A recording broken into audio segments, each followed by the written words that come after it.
Hello friends, स्वागत है आपका क्रॉनिकल एकेडमी में। आज हम पढ़ने जा रहे हैं प्रागैतिहासिक काल का सबसे महत्वपूर्ण अध्याय, यानी कि पाषाण काल। इसे हम स्टोन एज भी कहते हैं। और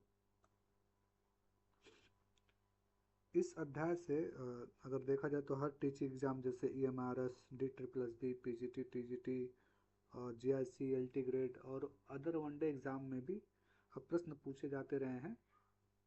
तो चलिए शुरू करते हैं आज का महत्वपूर्ण टॉपिक पाषाण का। यह MCQ पे आधारित है। हम इसका PYQ के साथ साथ कुछ एक्सप्लेनेशन भी देते जाएंगे जो आपके लिए इम्पोर्टेंट रहेगा। तो चलिए पहला क्वेश्चन देखते हैं।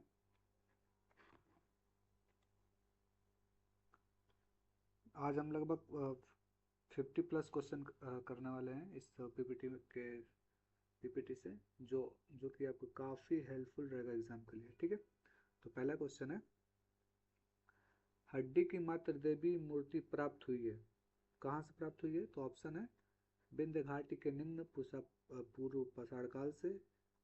ऑप्शन बी है सोन घाटी के मध्य पूर्व पाषाण काल से, या फिर बागौर के मध्य पाषाण काल से, या फिर विंध्य घाटी के उच्च पूर्व पाषाण काल से। तो इसका जो सही जवाब होगा वो होगा ऑप्शन डी, यानी कि विंध्य घाटी के उच्च पूर्व पाषाण काल से। ठीक है, अगला प्रश्न है, बूचड़खाना क्षेत्र का साक्ष्य कहाँ से प्राप्त हुआ है? ठीक है, तो जो बूचड़खाना का प्रमाण कहाँ से मिलता है, ऑप्शन देख लेते हैं। महदहा से, चौपनी मांडो से, या दमा से, या सराय नाहर राय से। तो इसका जो सही जवाब होगा वो होगा महदहा से। तो महदहा से क्या हुआ? बूचड़खाने का साक्ष्य प्राप्त होता है। अगला प्रश्न है,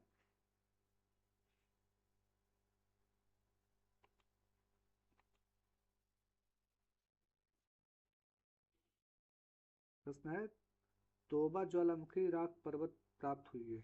तोबा ज्वालामुखी पर्वत कहाँ से प्राप्त हुई है? ऑप्शन में है नर्मदा घाटी से, या महानदी से, या सोन घाटी से, या फिर यमुना की घाटी से। तो इसका जो सही जवाब होगा वो होगा सोन घाटी से। तो तोबा ज्वालामुखी का राख प्राप्त हुआ है।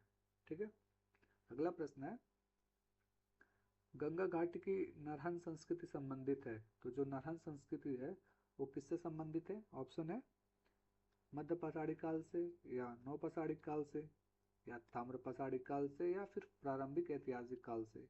तो इसका जो सही जवाब होगा वो ताम्र पौराणिक काल से। ठीक है, और यहाँ पे हम एक बात जान लेते हैं कि जो मानव ने सबसे पहले जिस धातु का उपयोग करना प्रारंभ किया था वो क्या था? तांबा था। ठीक है, अगला प्रश्न है, अधोलिखित संस्कृतियों में कौन पाषाण युगीन संस्कृति नहीं है? तो यहाँ पे नहीं है पूछा है, तो इसका ध्यान रखना है। तो यहाँ पे ऑप्शन है सोहन संस्कृति, या फिर सोथी संस्कृति, या सी है मद्रासियन संस्कृति, या फिर विंध्यन संस्कृति। तो इसका जो सही जवाब होगा वो होगा ऑप्शन बी, सोथी संस्कृति। ठीक है, अगला प्रश्न है, महापाषाण संस्कृति संबंध है। तो जो महापाषाण संस्कृति है वो किससे संबंध है? तांबे से, या कांसे से, या फिर पीतल, या लोहा। तो इसका जो सही जवाब होगा वो होगा लोहा से संबंधित है। ठीक है, option D is the right answer. अगला प्रश्न है, मध्य सोन नदी घाटी का प्राचीनतम भू तात्विक जमाव है। ऑप्शन है पटपरा, ऑप्शन बी है बागौर, ऑप्शन सी है सिंहावल, या ऑप्शन डी है केतौनही। तो इसका जो सही जवाब होगा वो होगा ऑप्शन सी, सिंहावल। ठीक है, option C is the right answer. अगला प्रश्न है, लघु पाषाण उपकरण किस संस्कृति के प्रमुख उद्योग हैं? इसका जो सही जवाब हो जाएगा, पहले ऑप्शन देख लेते हैं कि ऑप्शन ए है निम्न पूरा पाषाणिक संस्कृति, ऑप्शन बी है मध्य पूरा पाषाणिक संस्कृति, ऑप्शन सी है उच्च पूरा पाषाणिक संस्कृति, या फिर ऑप्शन डी है मध्य पूरा पाषाणिक संस्कृति। तो इसका जो सही जवाब होगा वो होगा आपका ऑप्शन डी, मध्य पाषाण कालीन संस्कृति। ओके, अगला प्रश्न है, 1863 ईस्वी में रॉबर्ट ब्रुसफुट को हस्त कुठार मिला था, मतलब कहाँ से मिला था? वेरी वेरी इंपॉर्टेंट क्वेश्चन है, इसका आप याद रखेंगे, काफ़ी इंपॉर्टेंट क्वेश्चन है, कई बार एग्जाम में पूछा जा चुका है। ऑप्शन देख लेते हैं। बद बदम दुरई से, या फिर अतिरम अतिरम पकम से, या फिर पलवरम से, या फिर संगन कल्लू से। तो इसका जो सही जवाब होगा वो होगा पलवरम से। ठीक है, option C is the right answer. अगला प्रश्न देखते हैं। भारत में सर्वप्रथम पूर्व पाषाणकालीन उपकरण रॉबर्ट ब्रुसफुट को मिला था, तो कब मिला था, डेट पूछ रहा है। अभी पिछले क्वेश्चन में हमने देख लिया है, तो इसका जो सही जवाब हो जाएगा वो होगा 1863 ईस्वी में। ठीक है, option B is the right answer. अगले प्रश्न में चलते हैं। अगला प्रश्न है, हस्तकुठार उपकरण किस विधि का उपकरण था। ऑप्शन है यूनिफेशियल था, या फिर बाईफेशियल था, या दोनों विधियों से बना हुआ था, या फिर रिचिंग उपकरण से संबंधित था। ठीक है, तो इसका जो सही जवाब होगा बाईफेशियल। बाईफेशियल से मतलब है कि दोनों तरफ धारदार होता था। ठीक है, जैसे चाकू होता है तो मेनली एक तरफ धारदार होता है ना, बट ये था कि इसके दोनों तरफ से धारदार थे, यानी दोनों तरफ से काटे जा सकते थे। ठीक है, तो आपका जो सही जवाब होगा ऑप्शन बी बाईफेशियल। अगला प्रश्न है,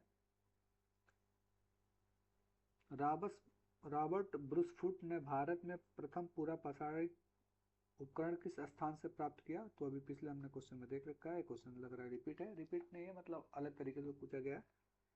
तो इसका जो सही जवाब होगा वो पलवरम। कब प्राप्त किया था, तो 1863 ईस्वी में। ठीक है, अगले प्रश्न में चलते हैं। सर्वाधिक संख्या में हस्तकुठार और क्लीवर प्राप्त होते हैं, कहाँ से प्राप्त होते हैं या किस काल से प्राप्त होते हैं, तो देखते हैं। ऑप्शन है नवपाषाण काल, ऑप्शन बी है निम्न पूरा पाषाण काल, ऑप्शन सी है मध्य पाषाण काल, या ऑप्शन डी है आद्य ऐतिहासिक काल। ठीक है, तो इसका जो सही जवाब होगा वो होगा निम्न पूरा पाषाण काल से हमें हस्त कुठार और क्लीवर के साथ से अधिक प्राप्त होते हैं। ठीक है, तो option B is the right answer. अगला प्रश्न है, प्राचीन मानव प्रजाति हैं, यानी जो प्राचीन मानव है वो किस प्रजाति से संबंधित है। ऑप्शन है ऑस्ट्रेलोपिथिकस, या फिर जावा मानव, या फिर सी है ऑप्शन होमो इरेक्टस, या फिर निएंडरथल। इसका जो सही जवाब हो जाएगा वो होगा ऑस्ट्रेलोपिथिकस से संबंधित है। ठीक है, तो option A is the right answer. अगला प्रश्न है, आधुनिक मानव होमोसेपियन संबंध है, किससे संबंध है, चॉपर से, या ब्लेड से, या फिर हस्तकुठार से, या फिर चॉपिंग से। ठीक है, तो इसका जो सही जवाब होगा वो होगा ब्लेड से। Option B is the right answer.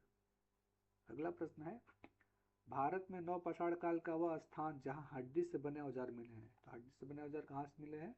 Option देख लेते हैं। छोटा नागपुर, ऑप्शन बी है चिरांद, ऑप्शन सी है चुनार, ऑप्शन डी है मास्की। तो इसका जो सही जवाब होगा वो होगा चिरांद। ठीक है, option B is the right answer. अगला प्रश्न है, निम्न नौपाषाणिक स्थल से पशु बाड़े का प्रमाण मिलता है, यानी पशु बाड़े का प्रमाण कहाँ से प्राप्त होता है ये बताना है हमें। ऑप्शन है,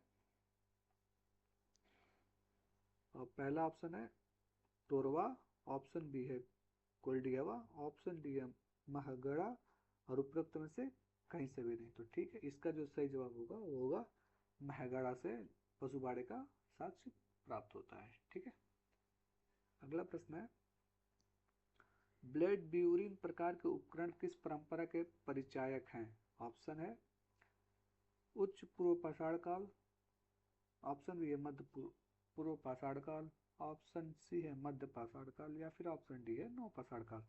तो इसका जो सही जवाब होगा वो होगा मध्य पूर्व पाषाण काल से ब्लेड ब्यूरियन प्रकार के उपकरण प्राप्त होते हैं। ठीक है, तो option B is the right answer. अगला प्रश्न है, ब्लेड और ब्यूरियन चारित्रिक उपकरण है। ऑप्शन निम्न पूरा पाषाणिक संस्कृति के, ऑप्शन बी है उच्च पूरा पाषाणिक संस्कृति के, या फिर ऑप्शन सी है मध्य पूरा पाषाणिक संस्कृति के, या ऑप्शन डी है नव पाषाणिक संस्कृति के। इसका जो सही जवाब होगा वो होगा ऑप्शन बी उच्च पूरा पाषाणिक संस्कृति के। ठीक है, option B is the right answer.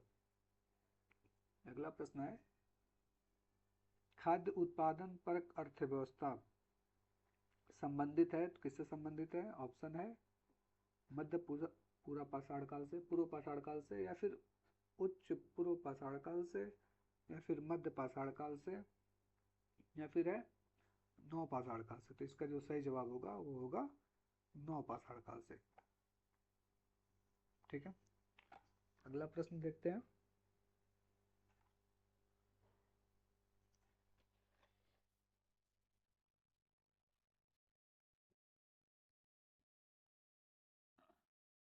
प्रश्न है, आभूषणों से युक्त मध्य पाषाणिक मानव समाधियां प्राप्त हुई हैं। कहाँ से प्राप्त हुई हैं?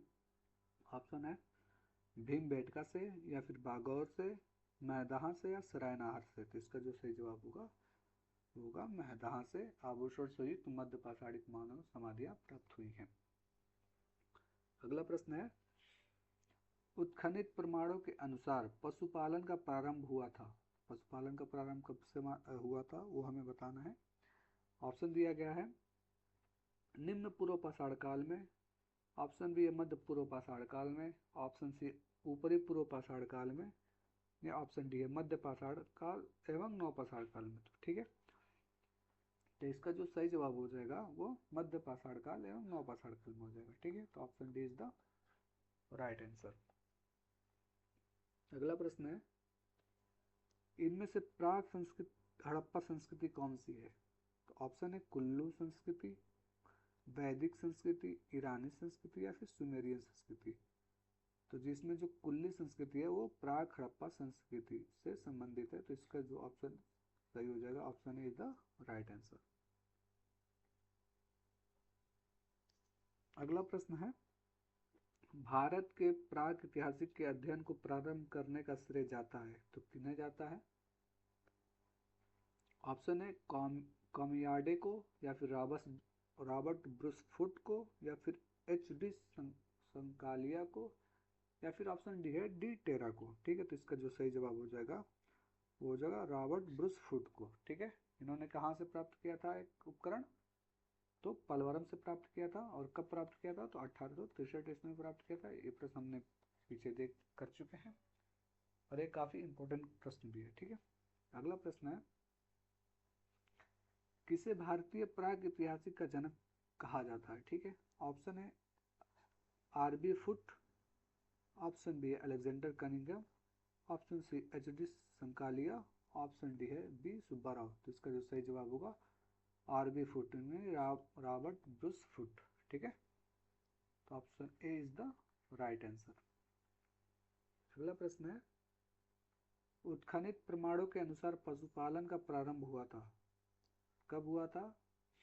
ऑप्शन है निम्न पूर्व पाषाण काल में, ऑप्शन बी है मध्य पूर्व पाषाण काल में, या ऑप्शन सी है ऊपरी पूर्व पाषाण काल में, या फिर ऑप्शन डी है मध्य पाषाण एवं नव पाषाण काल में। इसका जो सही जवाब हो जाएगा वो होगा मध्य पाषाण काल एवं नव पाषाण काल में। Option D is the right answer. अगला प्रश्न है, निम्नलिखित में से प्राक हड़प्पा संस्कृति कौन सी है?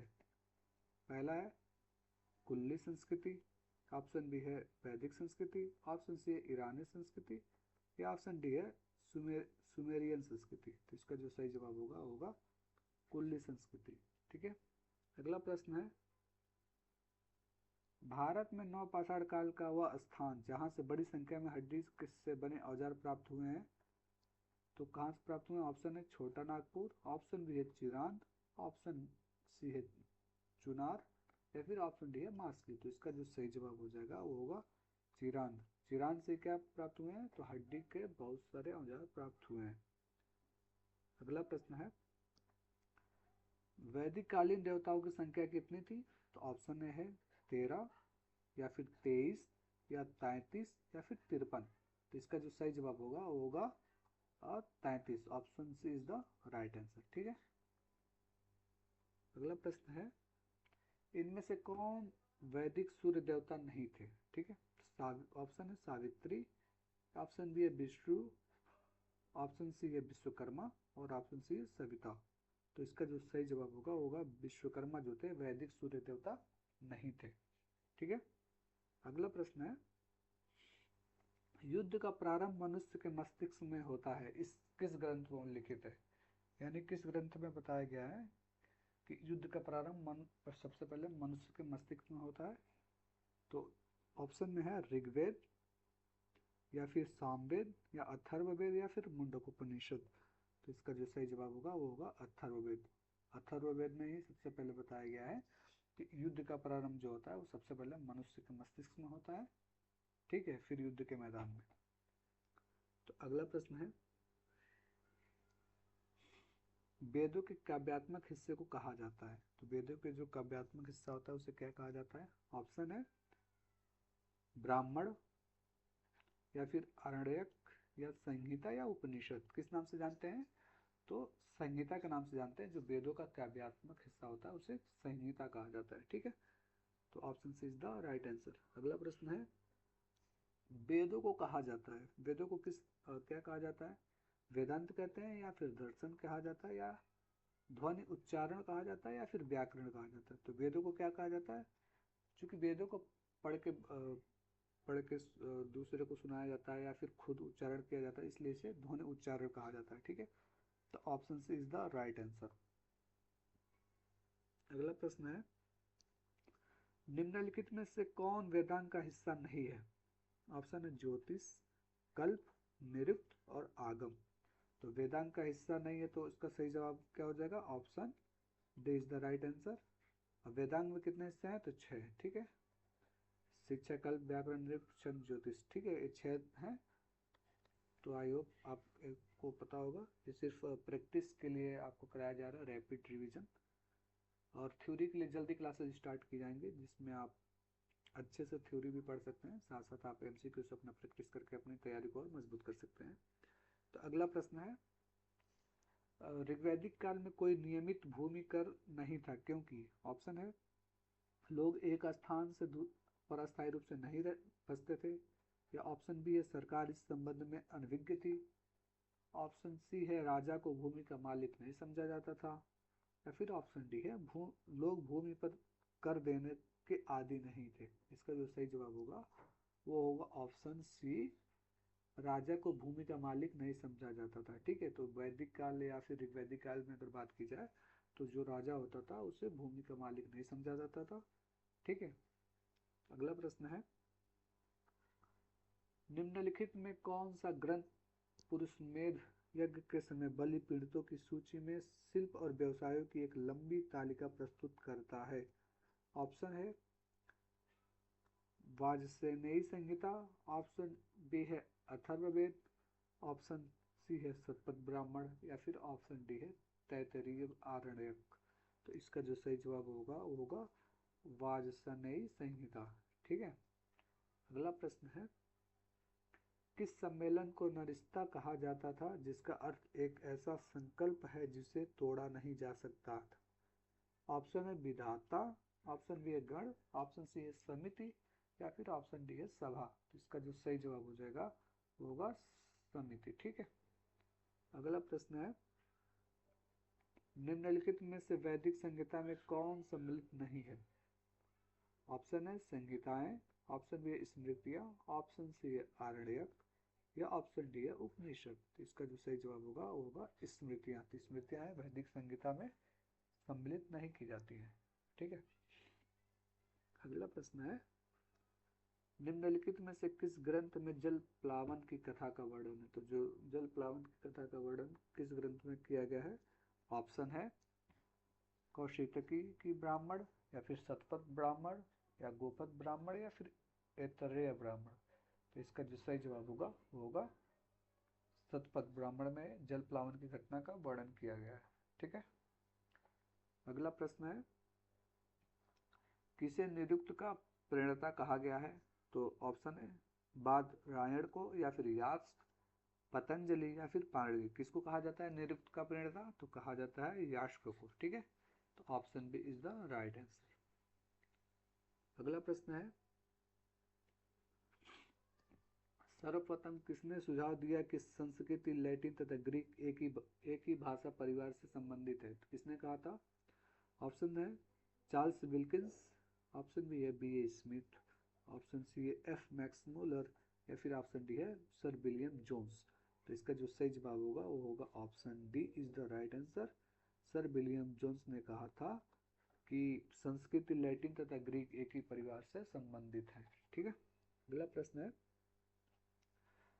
नारायण के साथ विष्णु के तद्यात्मक का प्राचीनतम उल्लेख प्राप्त होता है, कहाँ, किस अभिलेख में या फिर प्राप्त होता है?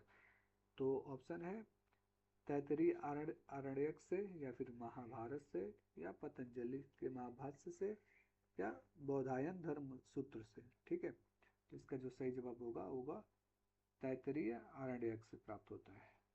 अगला प्रश्न है, उत्तर वैदिक काल में पालागल से तात्पर्य था, मतलब पालागल किसे कहते हैं? तो ऑप्शन है रथ सेना नायक को, या फिर संदेशवाहक को, या फिर ग्राम का जो मुखिया होता था, या फिर जो वित्त मंत्री होता था। तो किसे कहा जाता था पालागल? तो जो संदेशवाहक होता था उसे हम पालागल कहते थे, या कहा जाता था वैदिक काल में, उत्तर वैदिक काल में। ठीक है, अगला प्रश्न है, ऋग्वेद में किस नदी को अम्बितमय, नदीतमय और देवीतमय कहा गया है?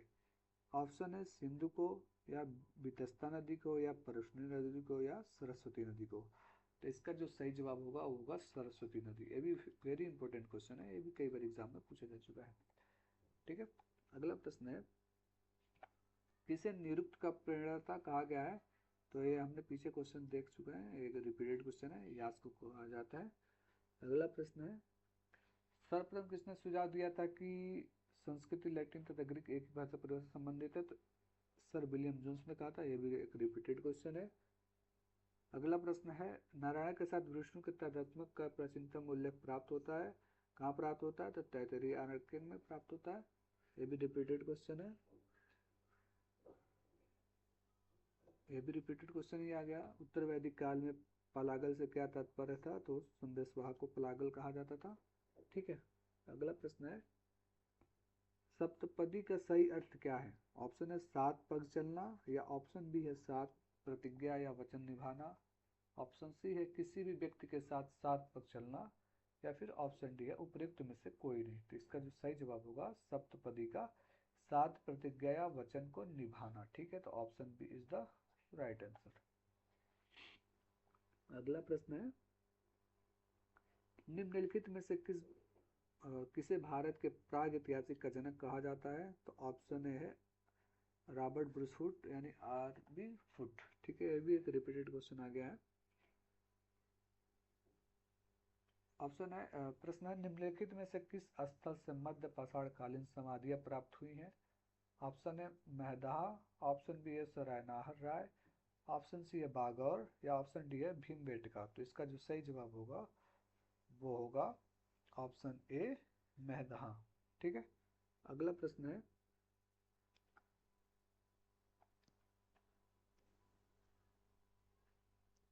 ये एक रिपीटेड क्वेश्चन आ गया। अगला प्रश्न देखते हैं,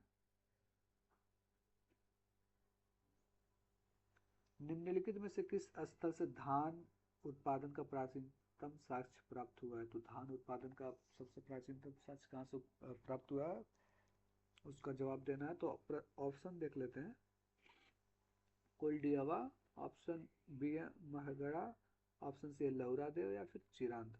तो ऑप्शन इसका जो सही जवाब होगा होगा लौरा देव। लौरा देव से क्या हुआ है, धान के उत्पादन का प्राचीनतम शास्त्र प्राप्त होता है, और चिरांद से हमें क्या प्राप्त होता है, हड्डी के औजारों के साक्ष्य प्राप्त होती है। ठीक है, अगला प्रश्न है, निम्नलिखित में से किस स्थल से नव पाषाण कालीन मिट्टी के बर्तन पर डोरी छाप का प्रमाण मिलता है? ठीक है, तो कहाँ से प्राप्त हुआ है? ऑप्शन है कोल्डियावा, ऑप्शन बी है महगड़ा, ऑप्शन सी है चिरांद, या ऑप्शन डी है संगन कल्लू। इसका जो सही जवाब होगा वो होगा महगड़ा से मिट्टी के मिट्टी के बर्तन पर डोरी के छाप का प्रमाण प्राप्त हुआ है। ठीक है, अगला प्रश्न है, निम्नलिखित में से किस स्थल से नवपाषाण कालीन गोलाकार झोपड़ियों का प्रमाण मिला है? तो कहाँ से मिला है, इसका जो सही जवाब होगा वो हमें बताना है। तो ऑप्शन देख लेते हैं, कोल्डियवा, महगड़ा, चिरांद और संगनकल्लू। तो इसका जो सही जवाब होगा होगा Mahagara. Option B is the right answer. अगला प्रश्न है, निम्नलिखित में से किस स्थल से नवपाषाण कालीन चावल उत्पादन का प्रमाण मिलता है? ऑप्शन है कोल्डियावा, ऑप्शन बी है महगड़ा, ऑप्शन सी है चीरांद, ऑप्शन डी है लौरादेव। तो इसका जो सही जवाब होगा लौरादेव। ठीक है, अगला प्रश्न है,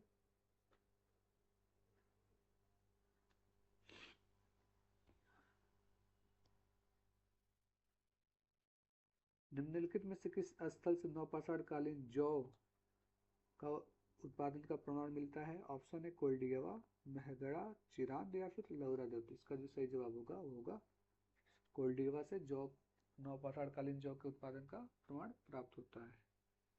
अगला प्रश्न है, निम्नलिखित में से किस स्थल से नौपाषाण कालीन कृषि का प्रमाण प्राप्त होता है? तो कहाँ से प्राप्त होता है?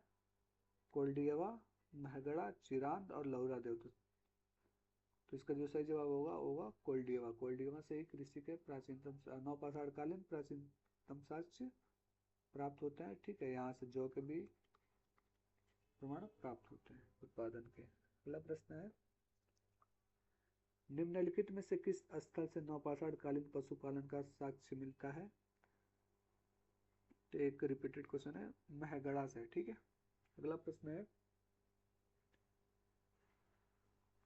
निम्नलिखित में से किस स्थल से नवपाषाण कालीन कुल्हाड़ी का प्रमाण मिलता है? तो ऑप्शन है कोल्डियावा, ऑप्शन बी है महगड़ा, ऑप्शन सी है चिरान या ऑप्शन डी है लहुरादेव। इसका जो सही जवाब होगा होगा कोल्डियावा। ठीक है, तो आज के लिए इतना ही, और आई होप आपको वीडियो पसंद आया होगा।